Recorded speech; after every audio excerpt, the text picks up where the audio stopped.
Je suis éblouie de manière honorée de vous retrouver encore aujourd'hui sur nos antennes. Fidèles téléspectateurs, chers internautes, bienvenue dans votre rubrique Errer en Christ. J'aimerais vous signaler que nous venons de fêter 2 ans d'anniversaire de Sur la table parlant du Christ par la grâce de Dieu.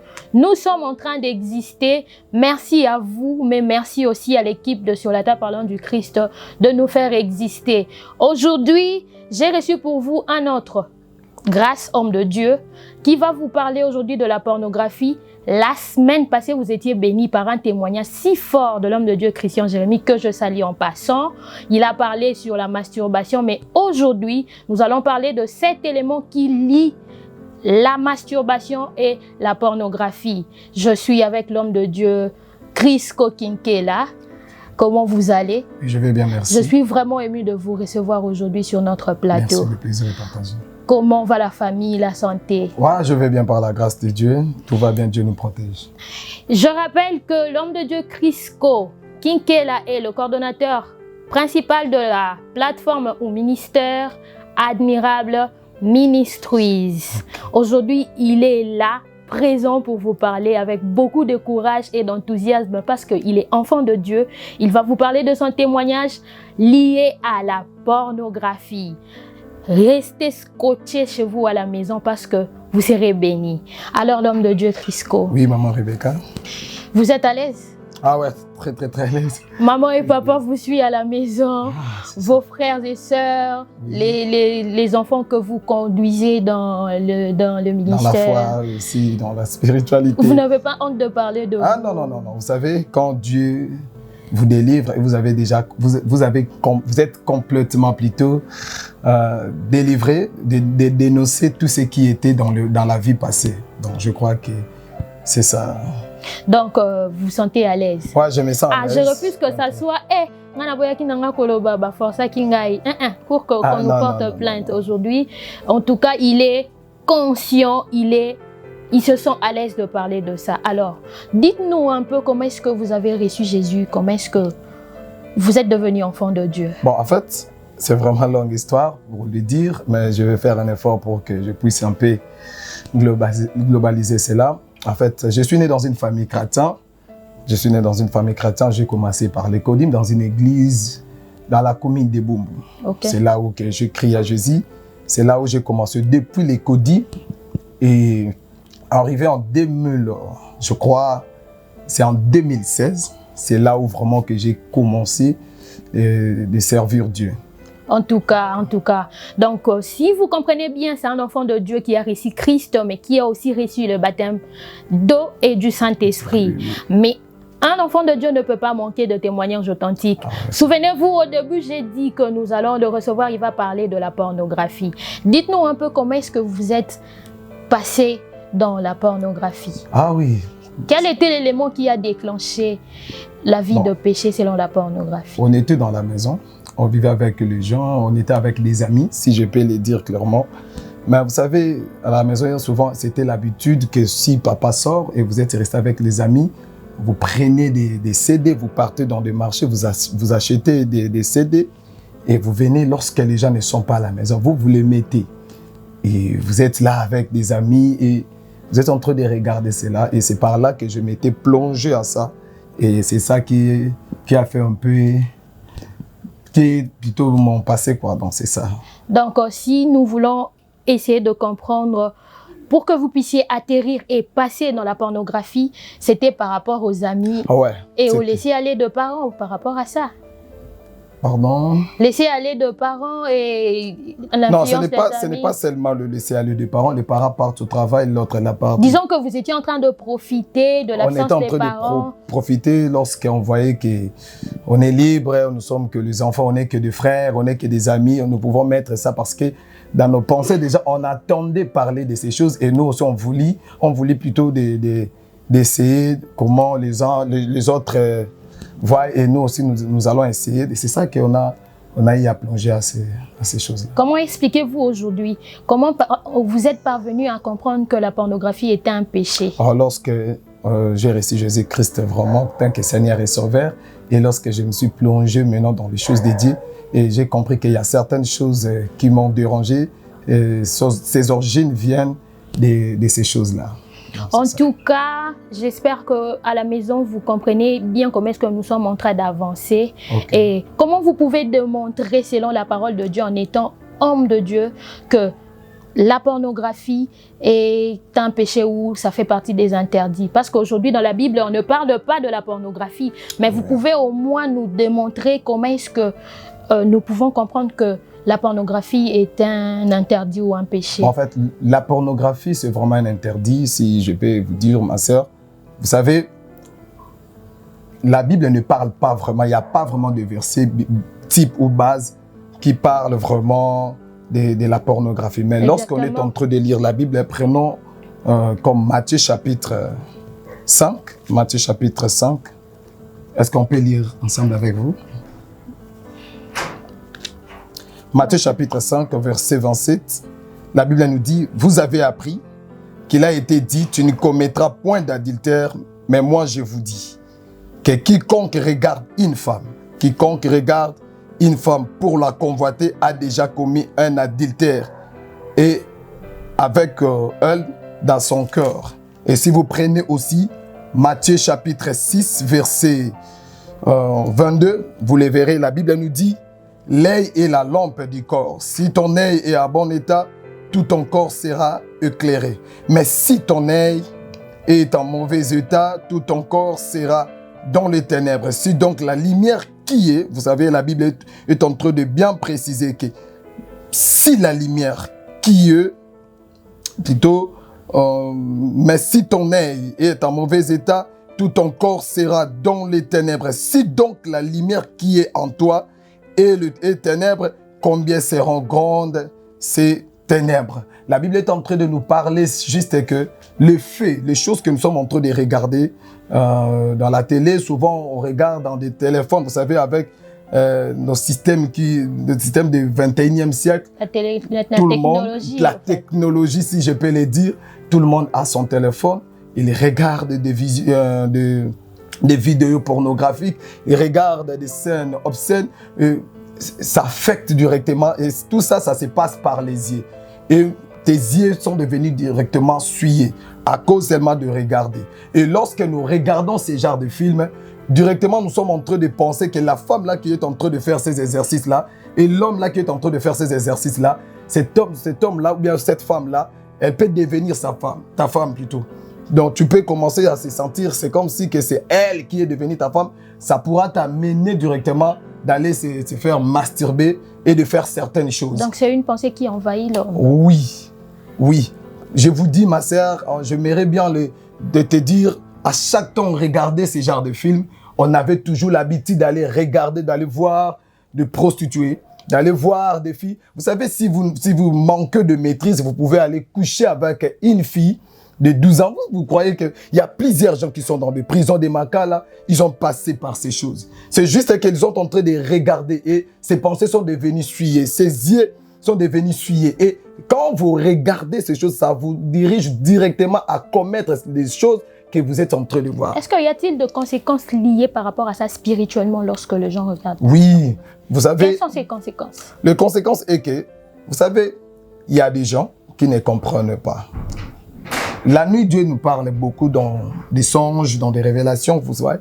Maintenant, quand vous regardez ces genres de films, directement votre système, même pendant la nuit, vous ne serez pas à l'aise.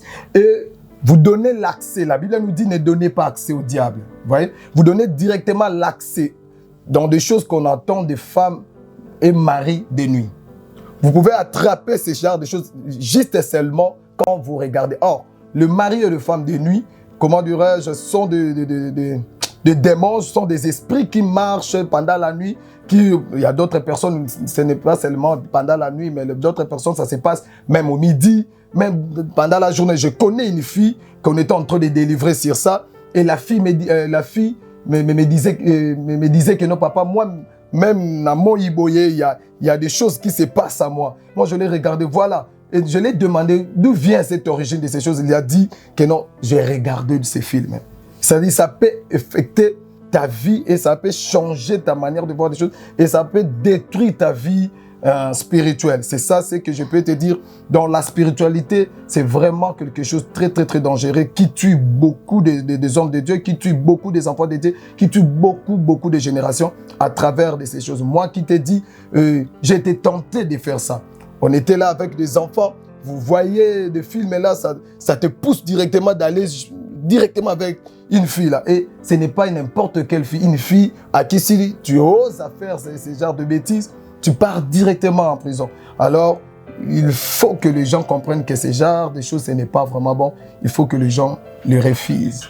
Alors, comment êtes-vous parvenu, disais-je, de vaincre ce péché au fait? Quelqu'un vous a aidé, quelqu'un vous a boosté à vaincre ce péché ou comment c'était? Ah oui, c'était beaucoup plus par des enseignements bibliques et dans des moments de délivrance. Vous savez, quand j'ai rencontré mon prophète, je l'ai dit, j'étais accro à ça. Le prophète me disait que non, tu dois renoncer toutes ces choses. Vous avez pris courage de parler de ça. Moi, vous n'avez pas eu honte. J'aimerais te dire une chose, ma sœur. Moi, quand je reçus Jésus-Christ, c'est tant que Seigneur est sauveur dans ma vie. Alors, même si j'ai couché avec une fille hier, aujourd'hui, je peux venir chez un pasteur, je l'ai dit. C'est comme ça que j'étais. Je l'ai dit clairement et je fais ma repentance. Je l'ai dit, je me répands des choses que je fais. Je l'ai dit clairement que non, voilà, je fais ça. Et souvent, le pasteur, le prophète me disait, Crisco, ce que tu fais là, c'est ça d'être un enfant de Dieu. Alors qu'est-ce que vous pouvez dire à ce frère qui vous suit aujourd'hui, qui n'a même pas le courage de se montrer devant un homme de Dieu ou un frère pour pouvoir parler et dire que clairement qu'il est en train de passer par la pornographie, il est en train de souffrir dans ce péché? Qu'est-ce que vous pouvez dire à ce frère-là devant la caméra? Ok, j'aimerais annoncer à une sœur, en frère, ce n'est pas seulement un frère qui regarde ce genre de films, il y a même des films. Moi, à ce que je sache, au moins on regardait ces films et aussi avec mes tantes. Ouais, je connais une fois, on a regardé ces films avec la petite sœur de ma maman. Ouais, c'est bon, en fait. C'était catastrophique. Oui, mais le problème est qu'on était vraiment, on avait vraiment le maîtrise alors dites à ce frère et à cette sœur qui nous suit. Je dirais à mes frères et à mes sœurs que il faut, comment dirais-je, comment je peux vraiment adresser cela. Il faut dégager ces choses-là, désavouer cela. Dire à des personnes qui peuvent vous aider d'avoir la délivrance sur ça. Si vous restez dans ce genre de choses, dans ce genre de vidéos, ça va vous amener en enfer.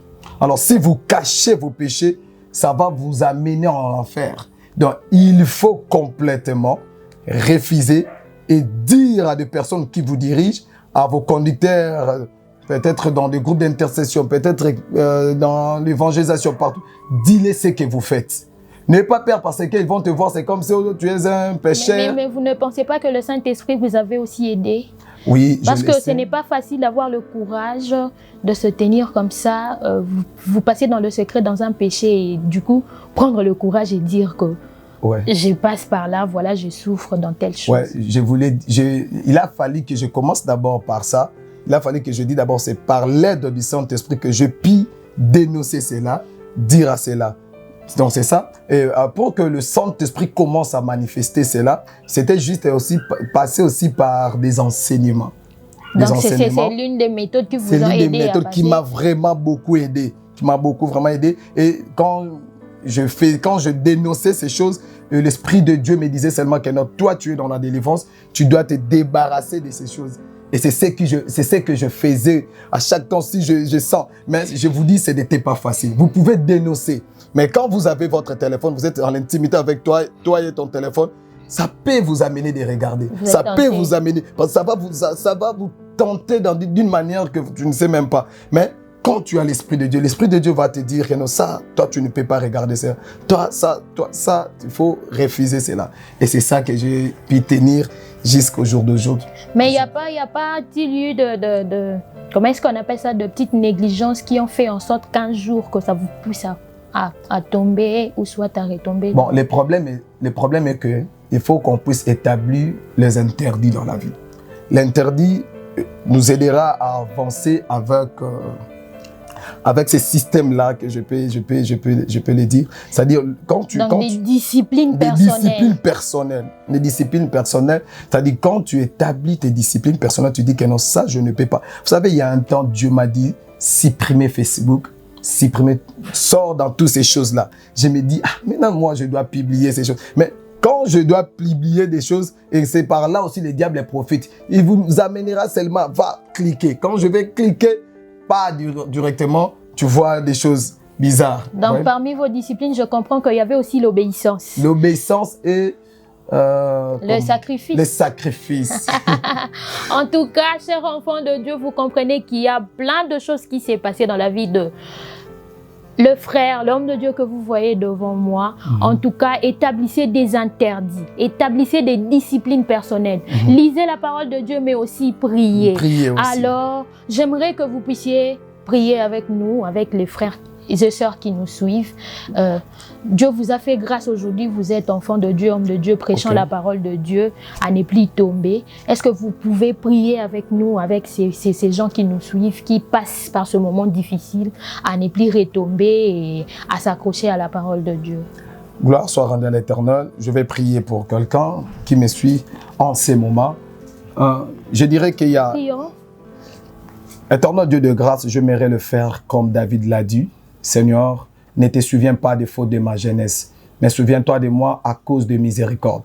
Je te prie, mon Dieu, il y a un frère, il y a une sœur qui me suit maintenant dans la télé, sur la télé. Et Père, je prie, Père éternel, que tu puisses aider, que tu puisses donner la force dans la vie d'un frère, dans la vie d'une sœur, de puisse dénoncer ces choses, de puisse dire que Seigneur, je refuse cela et je ne veux plus vivre dans ça. Seigneur, donne-moi la force. Seigneur, de la même manière, tu as fait grâce à Crisco. Fais aussi grâce à Grâce. Fais aussi grâce à Déborah. Fais aussi grâce à Michel. Fais aussi grâce à Patrick. Fais aussi grâce à d'autres personnes de se débarrasser à ces choses. Père éternel, Dieu de grâce, nous te supplions. Par l'aide du Saint-Esprit, je sais que les gens qui me suivent, mes frères qui me suivent, ils peuvent y arriver et de dénoncer et de renoncer dans cette route au nom de Jésus-Christ. Seigneur, que la puissance du Saint-Esprit l'aide, Seigneur, de se débarrasser à ces choses, de se débarrasser à ces problèmes qui le dérangent jour et nuit.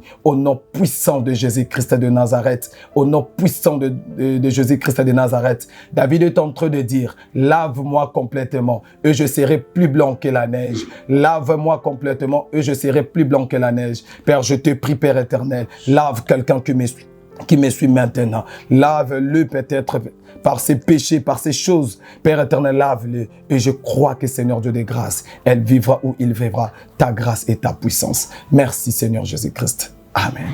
Amen. J'étais aussi dans ça. C'était votre émission Heureux en Christ qui a reçu aujourd'hui l'homme de Dieu Crisco qui a parlé de la pornographie. J'espère que vous êtes bénis abondamment chez vous à la maison.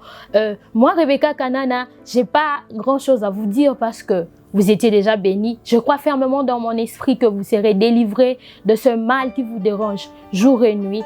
Laissez que la grâce de l'homme de Dieu et des autres hommes de Dieu passés par cette émission vous localise et que vous bénisse abondamment. Retrouvons-nous la semaine prochaine avec un autre témoignage. Que Dieu vous bénisse. Que Dieu vous bénisse.